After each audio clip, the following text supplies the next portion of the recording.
stress is bad for you, right? As Jane McGonigal tells us in this fascinating book, the research that scientists have done on stress tell a slightly different story.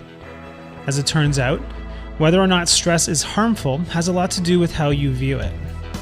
Consider the following research findings comparing people who view stress as harmful to people who view stress as enhancing. People who believe stress is enhancing are less depressed and more satisfied with their lives than people who view stress as harmful. They have more energy and less health issues. They are more productive at work and are happier doing it. They also have a greater confidence in their ability to cope with challenges and even find meaning in difficult circumstances. That's a pretty long list of benefits just for changing your mind about what stress means to you. Join us for the next 12 minutes as we explore what stress actually is and how you could completely change your relationship with it. You might even learn how to harness the stress in your life to create a more meaningful, fulfilling life. Let's get started. What is stress? We first need to start with an understanding of what stress actually is. When you're feeling stress, your body releases cortisol and adrenaline. From an evolutionary perspective, this stress response is designed to help you. But, like stress in general, it is more feared than appreciated. We've come to associate stress as a toxic state which we should try to minimize as much as possible. But, as we'll describe as we work our way through this book, your stress response is a resource to rely on rather than an enemy to eliminate. How stress got a bad name. We won't spend much time on this section. Basically, a scientist by the name of Hans Selye did a lot of stress research in the 1930s and 40s that showed that stress caused negative physical reactions. He became known as the grandfather of stress, and he was nominated for the Nobel Prize 10 times and devoted his life to spreading the word about his research, leading us all to believe that stress is toxic. The problem is that all of his research was performed on rats and in situations that bear little resemblance to everyday human stress. This is what a typical day looked like for one of Selye's lab rats. You'd start off with unpredictable, uncontrollable shocks. Then you'd get thrown in a bucket of water and forced to swim until you started to drown. Then, finally, you'd get put into an overcrowded cage with other rats where you would fight over an inadequate supply of food. That, McGonigal rightly points out, isn't stress. That's the Hunger Games for rodents. Nonetheless, Selye made the leap from rats to humans and from torture to everyday stress, and voila, we all developed a negative view about stress. So now you have a negative mindset about stress. In recent surveys, the American Psychological Association has found that most people in America perceive their personal levels of stress as unhealthy. These people believe that experiencing stress depletes their health and vitality, debilitates their performance and productivity, inhibits their learning and growth, and is negative and should be avoided. People who have this mindset about stress are much more likely to say that they cope with stress by trying to avoid it. They are more likely to try to distract themselves from the cause of the stress instead of dealing with it, focus on getting rid of their feelings of stress instead of taking steps to address its source, turn to alcohol or other substances or addiction to escape the stress, withdraw their energy and attention from whatever relationship, role, or goal is causing the stress. Obviously, this reinforces the belief that stress is bad and should be avoided at all costs. But as we turn our attention towards the benefits of embracing stress, we'll find a much different story emerges. Changing from a negative mindset to a positive one. As it turns out, you have a choice about how you respond to stress. Viktor Frankl described this as the space between stimulus and response. A minority of people in the general population believe that stress enhances their lives. These people believe that experiencing stress enhances their performance and productivity, improves their health and vitality, facilitates their learning and growth, and is positive and should be utilized. Where people with a negative mindset towards stress try to cope with stress, people with a positive mindset towards stress try to use it to their advantage. They are much more likely to accept the fact that the stressful event has occurred and is real, plan a strategy for dealing with the source of the stress, seek information, help, or advice, Take steps to overcome, remove, or change the source of the stress, and try to make the best of the situation by viewing it in a more positive way or by using it as an opportunity to grow. So, just by creating a positive mindset about stress, you can turn self-doubt into confidence, fear into courage, and isolation into connection. All without getting rid of the stress.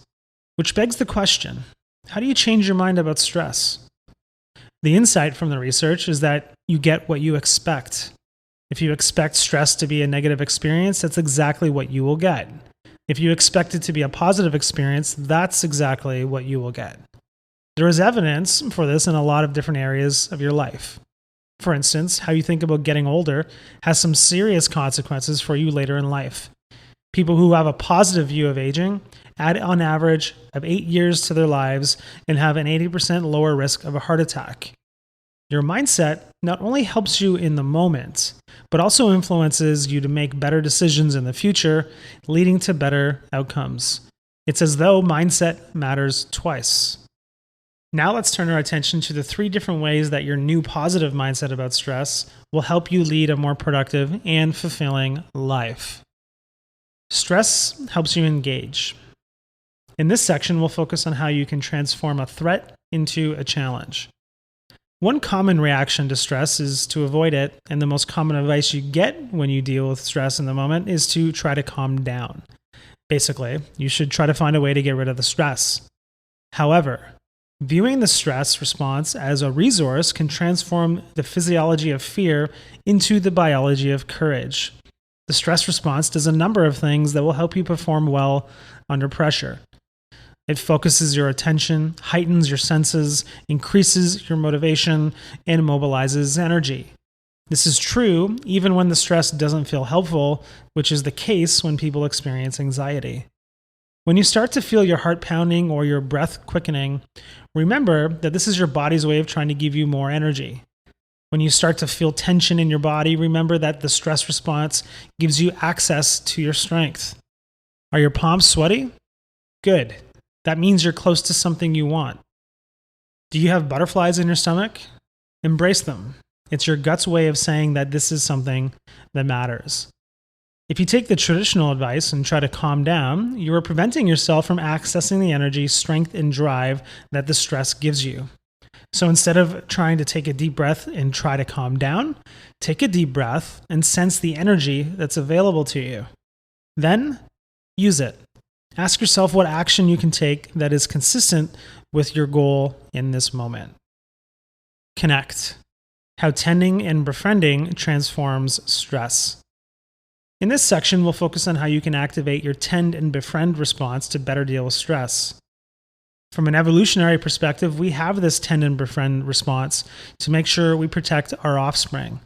Rather than getting paralyzed with fear and letting our offspring get eaten by that lion, we spring into action. It does so because it increases activity in 3 systems in your brain. First, it activates the social caregiving system, which is regulated by oxytocin. When this happens, you feel more empathy, connection, and trust. Second, it activates the reward system, which releases the neurotransmitter dopamine. When this happens, you feel more optimistic about your ability to do something meaningful, and it primes your brain for physical action, ensuring that you don't freeze under pressure. And third, it activates the attunement system, which releases the neurotransmitter serotonin. When this happens, your perception, intuition, and self-control are all enhanced to ensure that the actions you take have the biggest positive impact. In other words, as McGonigal points out, the tend and befriend response makes you social, brave, and smart, which is a much better response than trying to avoid dealing with whatever is causing you stress. So, when you're feeling overwhelmed, look for opportunities to do something for somebody else that goes beyond your regular responsibilities. Fair warning, your brain is going to tell you that you don't have the time or energy to do it, but that's exactly why you should. The good news is that small gestures work just as well as grand gestures to activate this response. So just get into action rather than waiting for the perfect moment to do something big. Grow. How adversity makes you stronger. In this last section, we'll focus on how stress can actually help you learn and grow. As McGonigal points out, the idea that we grow through adversity is not new. It's embodied in the teachings of every major religion. The science shows that plenty good can come from stressful or traumatic experiences. Here's a partial list of some of the positive changes that are commonly reported in cases of hardship, loss, or trauma.